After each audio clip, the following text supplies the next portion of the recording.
on the front line, and let's show the rest of the country the front line's going to stay firm. I just came back from Washington 2 weeks ago.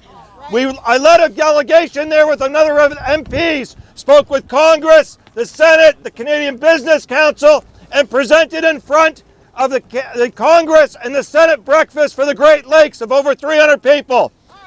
And yes, and Democrats and Republicans, I want to start with the traditional thing. When I started my speech, I started with an apology, and the apology was for the Canadian content of Elon Musk.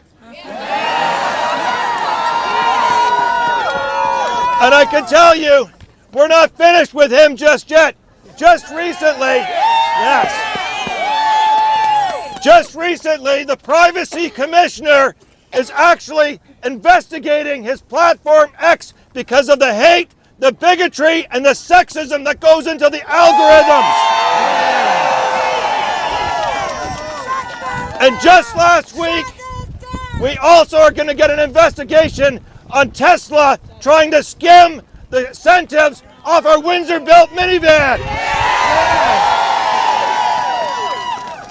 So let's think about what we got here. On the banks of this river, the First Nations that were here before us, and those that came after. We know what's at stake here. And it was the Loyalists that came over, some of our American friends at that time, that came to found this place. They're part of us all together to this day. The Windsor River. The Windsor River, there we go. Right on, brother. Absolutely, love it, love it. But you think about this in terms of our values. We had freedom against slavery before they did.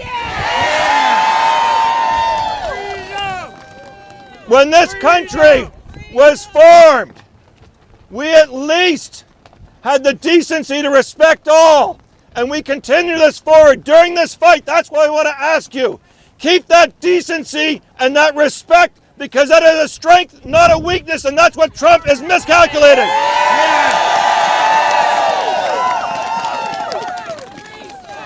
Respect, respect, respect, respect, respect, respect. So we do have friends and family over there that we want to see. We saw the pain. We saw the pain during COVID. We saw the pain when we're now attacked by Trump. But he will not, one person will not take away the integrity of our relationships to build a better place for all of us. But in the meantime, we have to tell our allies over there, they need to stand up for us as well too. Because like many of you, we're not going over there to do the things that we used to do, and we're sad about it, but we're strong about it. And I remind my American friends, we have over here the North Wall. 35,000 Canadians served in the Vietnam War. We had Canadians serve in the Civil War. We had Canadians serve in places that they would not go. And I reminded them at the breakfast, when they didn't want to go in World War II, Texans came down and they trained at the Windsor Airport, and they flew for the Royal Canadian Air Force before they even entered the war. So this has been our history, and this is going to be our commitment through the next number of years. And my friends, I've been through this before. For 22 plus years, I've represented Windsor West, and I can tell you, thank you. I can tell you, I have never been more fiercely proud. I have gone across to the United States. I spend all my time when I travel over there building relationships. And we do have strong allies, and they do want to get where we're going. And where we're going is our voices louder right now.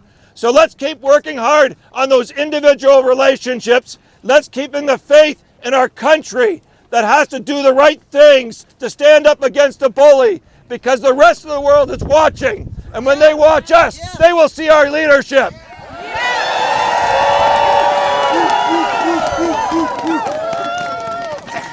I want to finish. Canada, Canada, Canada, Canada, Canada, Canada. I want to finish with this. I want to finish with this. Every small gesture matters. And let's keep the high ground. The high ground is us being strong, principled, and using our strength as being an inclusive society that stands for all. And that is going to be the wedge against the hate and the types of things that we have to show is the true leadership for our societies, not this backward Elon Musk, Donald Trump type life over there. We are going to show them our way is the right way.